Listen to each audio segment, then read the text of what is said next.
What's going on, my Century Units? It's the Sentiment here. So this is my review of Monday Night Raw for the 1st of December 1997.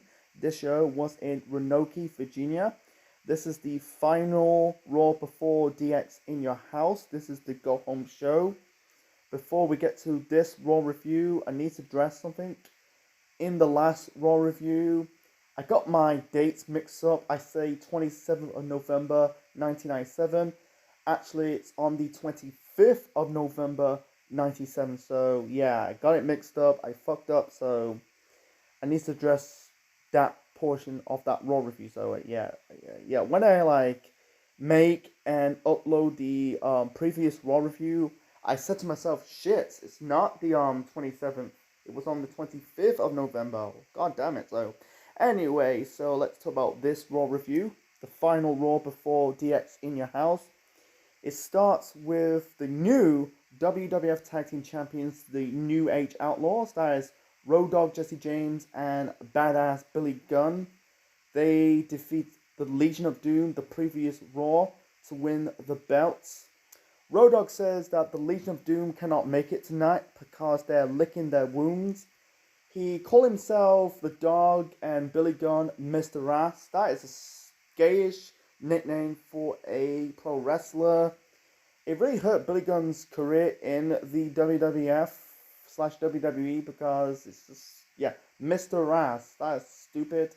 Anyway, so, yeah, they said, we made the Legion of Doom like worthless children. And they said they're gonna face the Legion of Doom at the pay-per-view. So I'll get to DX in your house next time. Anyway, and they said they're not going to get their belts back. And also, they shipped them their shoulder pads because they're wrestling history. For Billy Gunn, they said their match against Headbangers later on in the show said it's a non-title match. The only fear we have is breaking a sweat. And Road Dogg says, you wear your boombox before. They're addressing the Headbangers, by the way. They're addressing their boombox before. Don't make it again. Out comes the Legion of Doom wearing their street clothes without wearing their face paint. And they've got really a good pop. LOD, man. So, and yeah. It's a shame for, Legion of Doom's, their tag team title reign was short. I think it's their second title reign they won. I think they won another one. That's in 1998, but that's another story for another time. But they should have won the tag team titles in April against Bulldog and Owen. But they had that bullshit finish. I don't want to get into it for this review. Go and watch my review of Cold Day in Hell for more information. So I understand why, because they keep the belts on Bulldog and Owen because they're more over because of the whole Hart Foundation. So anyway, so they beat down the New Age Outlaws. They left the ring. Animal says, there was no chance of hell you won these belts fair and square. And to make sure they're not going to leave the building with their tag team titles. Hart's promo said, you ain't going to make it before December the 7th. Will be on you like a ugly as an ape or something like that. It's like ugly as an ape. That's it. Hawk is not. That's the problem with Hawk. He's not really a good talker, man. I think he said be on you like a ugly an ape. Anyway, so they appeared later on the show, the Legion of Doom. So let's talk about the first match of this Raw. So anyway, so the first match of this Raw, this is a first semi-final match of the Light Heavyweight Championship Tournament. We got Taka Michinoku taking on Aguilar. I'm going to be honest, this was a really good match. Match of the night for me. This is not a bomb burner. It's not like a 4-star classic, but I give it 3 stars. It was a really good match, I think it's the only best match of the tournament, When I cover these Raws, these Light Heavyweight Championship Tournament matches, they were not that good. They're okay to bad, including the Super Loco, Aguilar match that was so botchy. Taka's match with Death and Storm was stupid. It was just flat, like it was flat. Anyway, so it was a fun match. You had like hype. Taka showcased their moves. Aglia also showcased his moves. I think he hit Taka with a was it the corkscrew moonsault. Taka did like his splash or plunger. Did like that jump off the top rope. The top turnbuckle and outside the ring. In the end, Taka got the advantage and advanced into the final. The finals will be at DX in Your House. Taka hit Aglia with the Michinoko driver to win this match. Anyway, so it was a good opener. And that's the only good match on the show. And then we got a promo of the return of Luna Vachon. And never seen it. I saw like some website of that clip on Raw because it's not on the network because it has to do with Goldust wearing blackface. That is absolutely stupid. Like they end up doing it, a year later with DX, with X-Pac wearing blackface. It's just like it goes too far, man. You don't want to do this race jokes, because sometimes you can end up pissing off the wrong person, barking up the wrong tree. Anyway, so Goldust with like multiple, I think it was pink and multiple color face paint. He dyed his hair pink. He's wearing this sex like slave outfit. It's not black but green. He's on a dog leash. He's got like a bull gag. Luna says the bitch has back. He said like Goldust, his life has been, he was a prisoner when he was a child with his undergoing overweight father, referring to Dusty Rhodes, and Luna called Marlena Terry a cum sucking gold digger. Yeah, I clicked on these the subtitles. They say scum sucking, but it's actually cum sucking. Sucking cum. Because by the way, it's the attitude here. They can get away with the murder. So anyway, Luna says she has the key that set him free from his hell. He set him free from his closet, and he's calling him the artist formerly known as Goddess. Anyway, so and there won't be no rules, no boundaries, just whips and chains.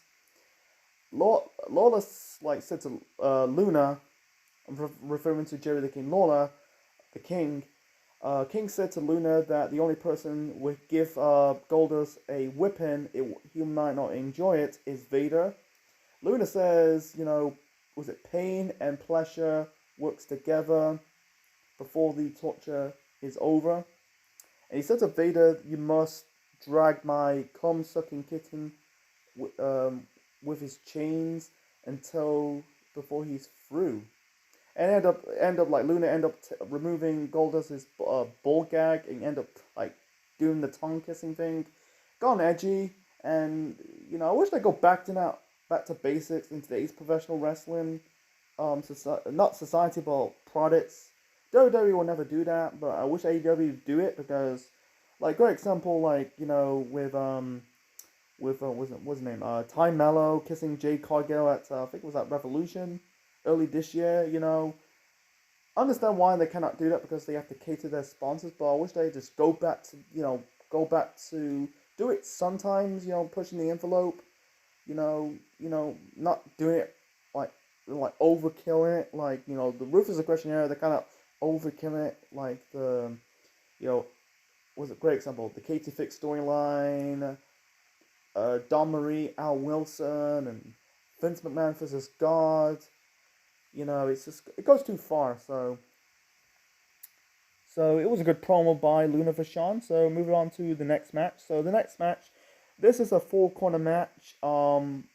Representing 4 groups at the time, faction warfares, and I'll get to more of that after I talk about this match. So represent each group. So represent the Nation of Domination. We got D'Lo Brown with 3 members of the Nation of Domination: Rock, Farouk, and Kama, the future Godfather. Represent Los Boricuas stars Miguel Perez Jr. with Savio Vega, Jose Costello, and Jesus. I don't know his surname. My apologies. And then represent the Truth Commission. We got Recon, the future Bull Buchanan, part of Big Boss Man's lackey, part of Right to Censor, and also B Square, the future bodyguard of John Cena when he's doing the Doctor of Thugonomics. It was an okay match, to be honest.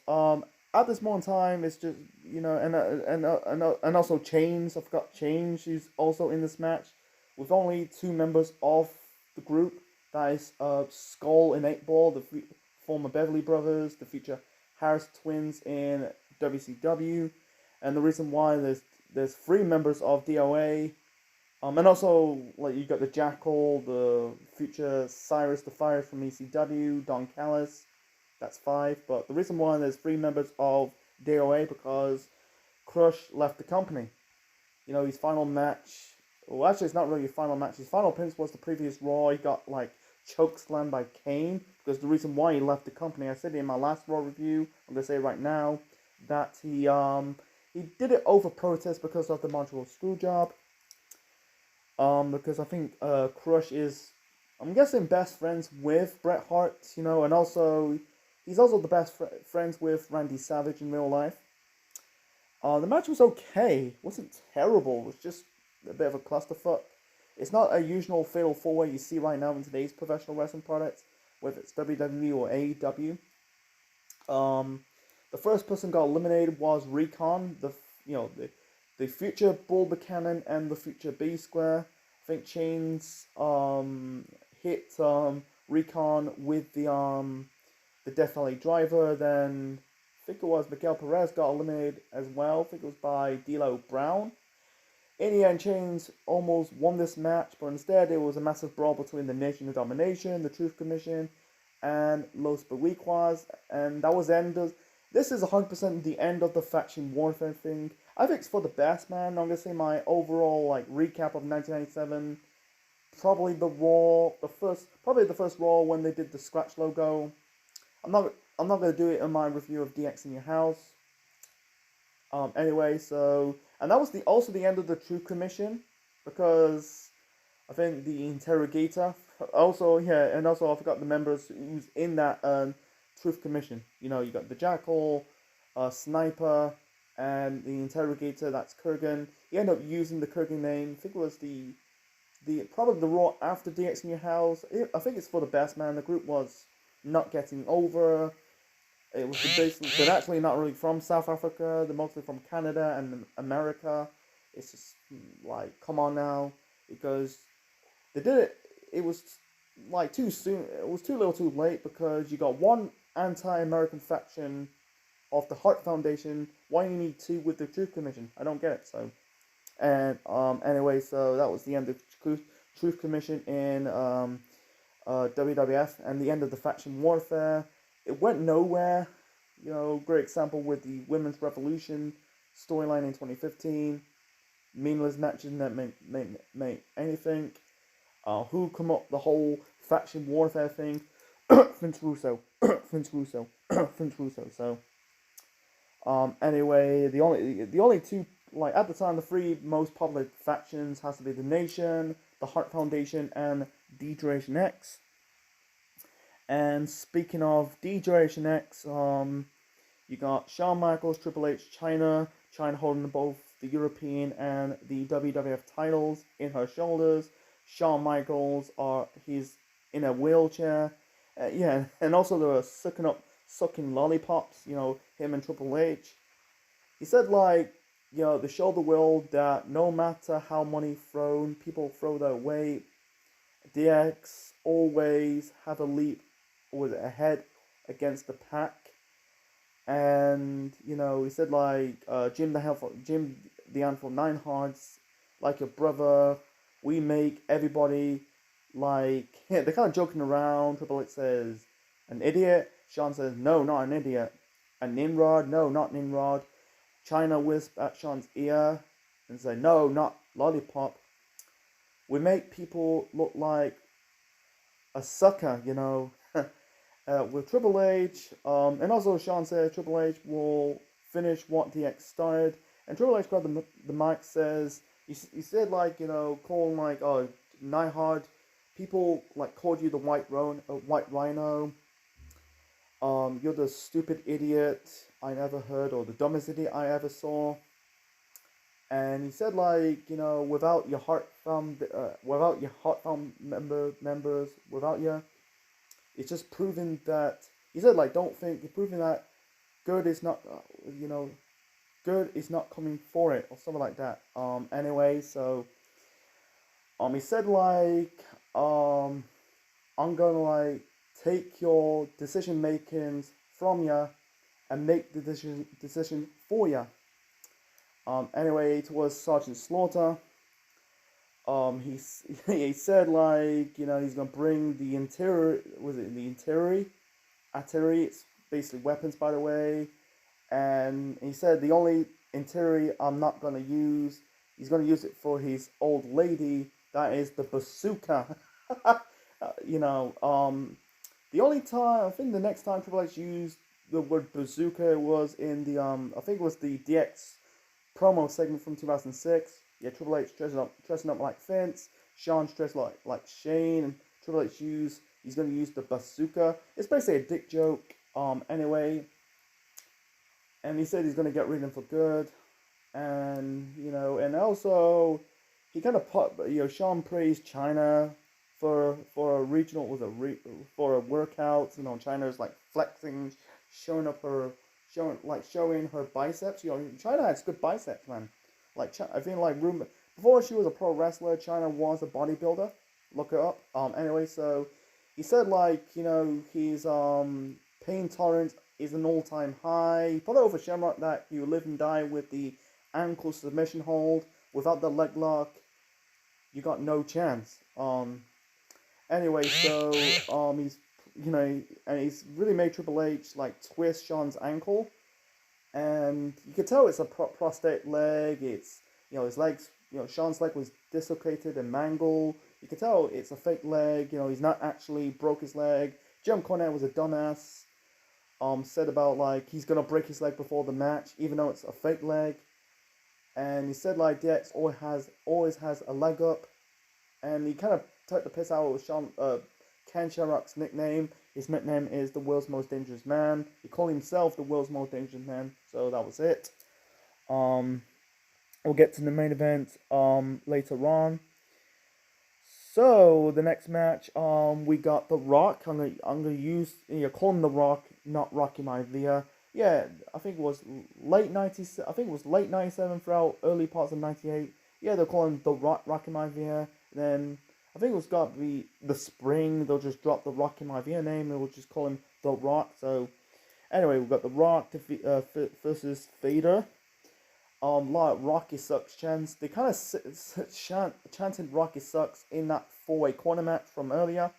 Rock grabbed the mic, said that his match with Vader is a non-title match. Jim Ross says, he said he's not the IC champion. Lawler says, according to my eyes, he's got the championship belt. You don't get that in today's professional wrestling landscape of the heel. You don't get a lot of heel commentators these days. I wish they'd go back to that mold, but who knows? Anyway, the match between Vader and Rock, it was a clusterfuck. You got the good part. You had Stone Cold Steve Austin came out driving his pickup truck. On top of his pickup truck, taunting towards The Rock, drinking his Budweisers, and also there was some theme music in the black background. It got really annoying. It was some kind of like generic rock song. I don't know what it's called. It's so generic. It got really annoying. Is it like a network dub or something? It's just so annoying, Anyway, so the Nation of Domination got involved without the referencing noticing. Then you got Goldust and Luna got involved. And I think it's the first time that The Rock used the Future People's Elbow. He managed to hit. They were not really call it yet, but it'll be soon to call the People's Elbow. Rock hit the move on Vader, and I think he's about to pin him, but I think Vader kicked out. So anyway, Vader, got out of the way, basically left the ring, chased after Goldust and Luna. Rock won this match by a count out. So it's more between Rock and Austin, because I think at the time people want to see Rock and Austin because it's the most worthy match to watch. Because like I'll get the card looks weak. I'll get to my review of DX in your house next time. So you know so the next thing was supposed to be a other match of the semi-final of the light heavyweight championship tournament. It was supposed to be Scott Taylor versus Brian Christopher. Suddenly he got attacked by Kane. Kane hit Scott Taylor with the choke slam and the Tombstone power driver. And Baraka promo towards the Undertaker says, every carnage that is Undertaker's fault. The story will never end until he has to face his brother. And Kane, Undertaker's living in his life is a living hell, and that was it. So it was a short promo for Paul Bearer. It was just more furthering up the storyline between the Undertaker and Kane, leading up to their match at WrestleMania 14. So the next match, we got the New Age Outlaws versus the Headbangers. This was shit. In the end, the Legion of Doom got involved. Beat down. Attacked the New Age Outlaws. Building up to their championship match at DX in your house. Headbangers got pissed off. The Road Dogg, Billy Gunn run towards their car and leave the building. So moving on to the next segment. So the next segment, we got Jim Cornette interviewing Mark Merrow. You kind of put over Mark Merrow, like, you came back from your knee injury, you were former Intercontinental Champion. Cornette said to the fans, he represented the fans, about like, oh, you're not a real star. Sable is, you'll cover up by her shadow. And Merrow, asked Sable, can you do like a Merrow salt? That's his version of the moonsault. You haven't did you become Intercontinental Champion? Do you ever beat somebody? He kind of like degraded Sable, saying like useless, and like people like don't realize resist me because of her. I think it's resist. He basically bring up like no one see me because of his talent, his looks and his chiseled body. Then they did this like sparring session, like you got like padding. He also said he's gonna face an exhibition with Butterbean. He called him Butterball, and he's got like his mittens got Butterbean's face on it, and he's punching. I thought he was gonna hit Sable in the face, because the fans were chanting Sable, like Sable's getting super over. So he forced Sable to get his other boxing mitten or boxing pad. Said like, you used me, without you, when I brought you to the WWF, you're nothing. You will be nothing when I kick you in the curb and leave you once and for all. He said like, when I'm rehab for 7 years, you use the WWF ramp as your personal catwalk, modeling Stone Cold Steve Austin t-shirts and Undertaker t-shirts. He kind of sent a little address towards Austin. You owe me money. Not Marvelous Mark Merrow wearing. And he told him to get out. I think he called her a property. This is the reason why Merrow got hurt, because of Sable. Sable's not good in the ring, but good looks. I think she was better off being like a personality. Like, I think the only personality got over was Maria in her first run in the company. So anyway, so he said to us, Butterbean, like, you're not a real fighter, referring to boxer. He put himself over like, I'm the best, greatest boxer, greatest boxer, greatest professional wrestler in the history of professional sport.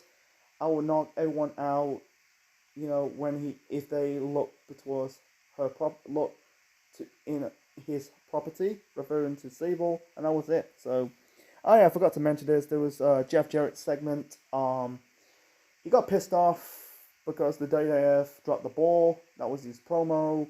He said like his contract, he's not promising his contract is stipulation that is like referring to last week, that because of the poor locker room. He said like he gave them a grease monkey and a biker.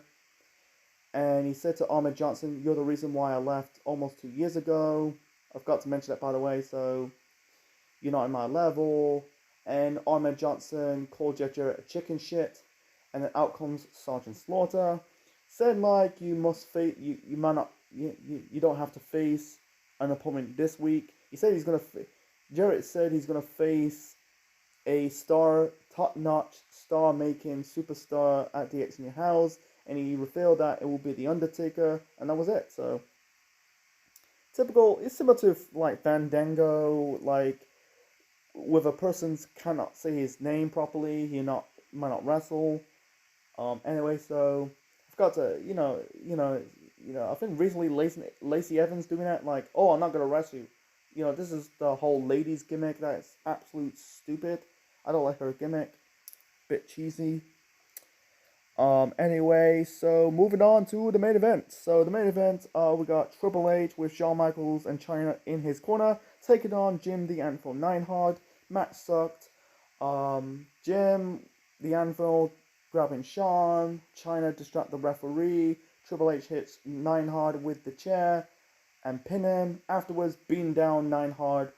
Triple H hit Neidhart with a pedigree, handcuffed him. And before that, he kind of sprayed his back with the WCW sign.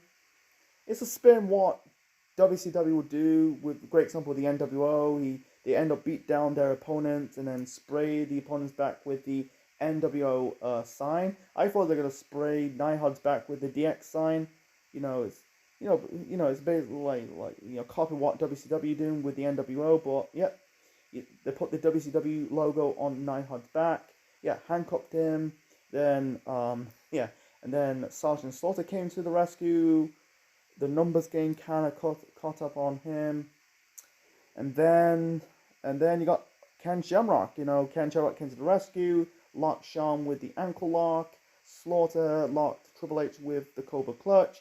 I think Neidhart kind of hold on Chyna, and that was the end of the Raw. And by the way, this was Neidhart's last WWF appearance.